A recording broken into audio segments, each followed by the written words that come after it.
David Walker, a man who inspired abolitionists like the GOAT, Frederick Douglass, and William Lloyd through his radical and transformative pamphlet, The Appeal to the Colored Citizens of the World.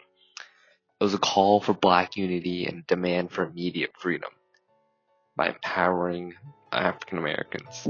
A document so bold, so radical that abolitionists across the country praised it, while Southern authorities lost their minds over it. And I, a very smart and intelligent high school student, will attempt to explain who this guy was. Except I'm not really smart. So, David Walker was born somewhere between 1796-97 in Wilmington, North Carolina.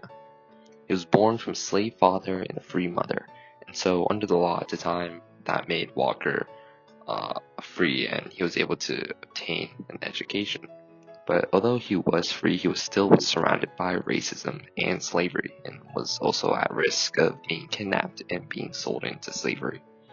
And so during the 1820s, he left the South to settle in Boston, where he opened a secondhand clothing store on the waterfront. There were many sailors and seamen passing through the Boston waterfront frequently, heading to the South, and through his business he would purchase clothes and resell them to these sailors and seamen embarking. But there was a twist.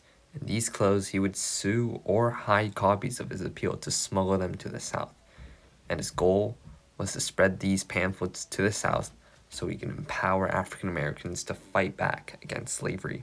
He basically turned commerce into resistance. So in 1829, Walker published his appeal. And so this appeal was basically a series of arguments against slavery and racism. And it was broken up into 4 articles with a preamble in the beginning. And so this appeal is pretty long, so I'm only going to go briefly over the key points of this pamphlet. And so, the basic goal of this appeal was to get both free and enslaved African Americans to fight against racial oppression and to seek freedom by arguing that slavery was a violation of both Christian principles and America's founding creed. In his first article, he argues that African American slaves are the most degraded and oppressed group of people out of any other group of people in recorded history. This directly ties in with his second article, which is about how white tyrants enforce ignorance to maintain slavery. And so this is the idea that a more educated and enlightened person is harder to keep under control than someone who is more miserable and ignorant and doesn't know what's going on in the outside world. And so his third article is like the main key point here, and he argues that the church is hypocritical because the gospel teaches equality, compassion, and justice, but these white preachers and Christians distort the gospel to justify the use of slavery. And he connects this with the Declaration of Independence, since, as all men are created equal, which is quite ironic since America is the one country with millions of slaves that are being used and being beaten and starved by their slaveholders. And so these both show how slavery contradicts these ideas.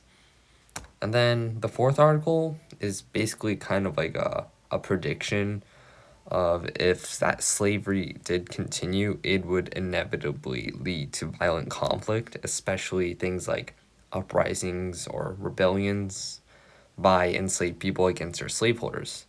And this article pretty much foreshadows the American Civil War.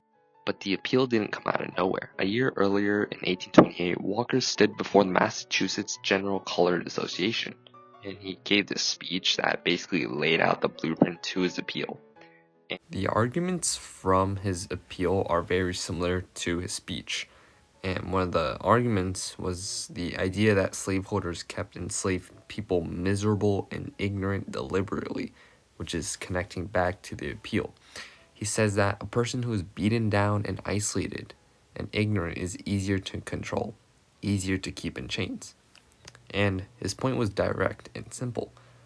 And it was that both enslaved and free Black people should recognize their rights and humanity, and that patience and obedience won't lead to change. They must take direct action by uniting together towards liberation through organized resistance. In June of 1830, David Walker was found dead outside of his store. The cause of his death is unknown, though many people believe he was poisoned, since he died months after publishing the third edition of his appeal. And his appeal received a lot of backlash from Southern authorities and slaveholders in the South, and they took many steps to ban, restrict, and even criminalize the possession of the pamphlets.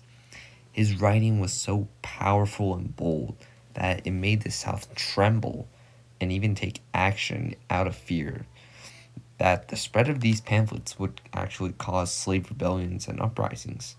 They even put a bounty of $10,000 on him if brought him in alive, or $1,000 if brought him in dead. David Walker was truly an inspirational figure that shaped the abolitionist movement. He didn't want to wait for gradual emancipation, but he wanted immediate freedom. And it paved the way for other activists to demand full equality instead of gradual emancipation. Thank you guys for watching, and I'll see you in the next video.